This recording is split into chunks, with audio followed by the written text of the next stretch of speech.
नमस्कार शेतकरी बांधवांनो, पुन्हा एकदा तुमचं लोकसेवा मराठी न्यूज या यूट्यूब चॅनलवरती सहर्ष स्वागत आहे। तर मित्रांनो, पीक विम्याबद्दल एक मोठी आणि आनंदाची बातमी इथं आलेली आहे। तर मित्रांनो, ती बातमी ऐकल्यावर तुम्ही नक्कीच खुश होणार। तर मित्रांनो, ती बातमी काय आहे लगेच वाचूया।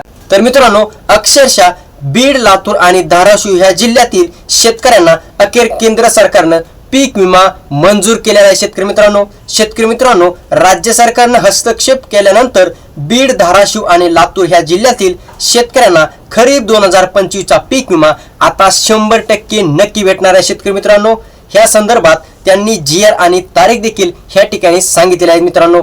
तर शेतकरी मित्रांनो, शेतकऱ्यांच्या खात्यावरती अखेर कोणत्या तारखेला पीक विमा जमा करण्यात येणार आहे ती तारीख देखील आपण व्हिडिओच्या शेवटी पाहणारच आहेत। त्यामुळे व्हिडिओ शेवटपर्यंत पाहायला विसरू नका शेतकरी मित्रांनो, कारण तुम्ही व्हिडिओ जर मध्ये स्किप केला तर ही मोठी अपडेट तुमच्या हातातून जाईल। तर शेतकरी बांधवांनो, आपण जर बघितलं तर पीक विमा कंपन्यांनी बीड, धाराशिव आणि लातूर ह्या 3 जिल्ह्यांना अक्षरशः पीक विम्यातून वगळलेलं होतं। तर मित्रांनो, पीक विमा दिला जाणार नाही अशी ठाम भूमिका पीक विमा कंपन्यांनी घेतलेली होती। मात्र सरकारने हस्तक्षेप केल्यानंतर ह्या 3 जिल्ह्यांना अखेर न्याय मिळाला मित्रांनो। ह्याचं कारण शेतकरी मित्रांनो, जिल्ह्यातील बऱ्याच शेतकऱ्यांचं जवळपास 80 ते 90% नुकसान झाल्याचं ह्या ठिकाणी आता पाहायला मिळत आहे। त्यामुळं ह्याचा अहवाल प्राप्त झाल्यामुळं कृषी विभागाने केलेल्या पंचनाम्यानंतर तो अहवाल जो आहे तो राज्य सरकारकडे देण्यात थोडासा विलंब झाला होता, अशी माहिती आता या ठिकाणी राज्य सरकारने देखील या ठिकाणी दिलेली आहे। तर मित्रांनो, त्यामुळे बीड, धाराशिव आणि लातूर ह्या जिल्ह्यातील शेतकऱ्यांना खरीप 2025 चा पीक विमा मिळण्याचा मार्ग मोकळा झाला शेतकरी मित्रांनो। तर शेतकरी मित्रांनो, बघा, आता तुम्ही म्हणताल कोणत्या पिकांसाठी हा पीक विमा मंजूर झाला आहे। तर शेतकरी बांधवांनो, फक्त सोयाबीन ह्या पिकासाठीच पीक विमा ह्या ठिकाणी मंजूर करण्यात आलेला आहे शेतकरी मित्रांनो। तर शेतकरी मित्रांनो, केंद्रीय कृषी मंत्री शिवराज चौहान यांनी पीक विमा कंपन्यांशी संवाद साधताना त्यांच्याबरोबर बैठक घेऊन बीड, धाराशिव आणि लातूर ह्या जिल्ह्यातील शेतकऱ्यांना पीक विमा तत्काळ देण्यात यावा अशी विनंती केलेली आहे। ह्यामुळे ह्या 3 जिल्ह्यातील शेतकऱ्यांना मोठा दिलासा हे ठिकाणी मिळालेलं पाहायला मिळत आहे। तर मित्रांनो, शेतकरी बांधवांनो, आपण जर बघितलं तर ह्याच्यामध्ये सर्वात मोठी कामगिरी ही राज्य सरकारने केलेली आहे ठिकाणी। तर मित्रांनो, तर ह्याचं कारण काय? तर ह्याचं कारण राज्य सरकारने ह्या ठिकाणी वारंवार केंद्र सरकारकडे विनंती केली की बीड जिल्हा वगळू नका, त्याचबरोबर लातूर जिल्हा वगळू नका आणि त्याचबरोबर धाराशिव जिल्हा देखील वगळू नका।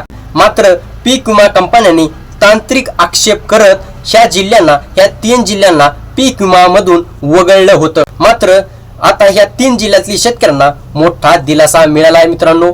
तर शेतकरी मित्रांनो, ह्या जिल्ह्यातील शेतकऱ्यांना हेक्टरी 17,500 म्हणजे 17,500 रुपयाप्रमाणेच ह्या शेतकऱ्यांना देखील रक्कम मिळणार आहे, ह्याची माहिती आता प्राप्त होत आहे।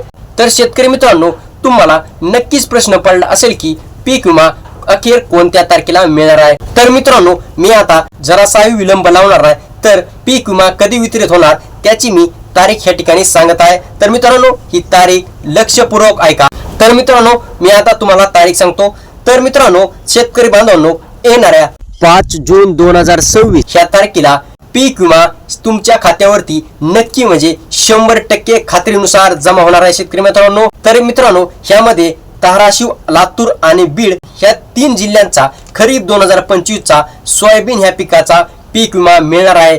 त्यामुळे शेतकरी बांधवांनो, तुम्ही आता कुठलीही काळजी करू नका। तुम्हाला वाटत होतं की बीड, धाराशिव आणि लातूर हे 3 जिल्हे वगळलेले आहेत, का वगळले आहेत असे प्रश्न तुम्हाला सतत पडत होते आणि ह्याचं उत्तर तुम्हाला काही भेटत नव्हतं। तर मित्रांनो, ह्याचं उत्तर तुम्हाला आता भेटलेलं आहे। मित्रांनो, काळजी करू नका आणि असेच अपडेट पाहण्यासाठी, खरी माहिती पाहण्यासाठी आपल्या लोकसेवा मराठी न्यूजला सबस्क्राईब करायला विसरू नका। तर भेटूया पुढच्या व्हिडिओमध्ये आणि ही माहिती कशी वाटली कमेंटद्वारे नक्की कळवा आणि आपली जर माहिती तुम्हाला चांगली वाटली असेल तर आपल्या चॅनलला सबस्क्राईब करा। तर भेटूया पुढच्या व्हिडिओमध्ये। जय हिंद, जय महाराष्ट्र।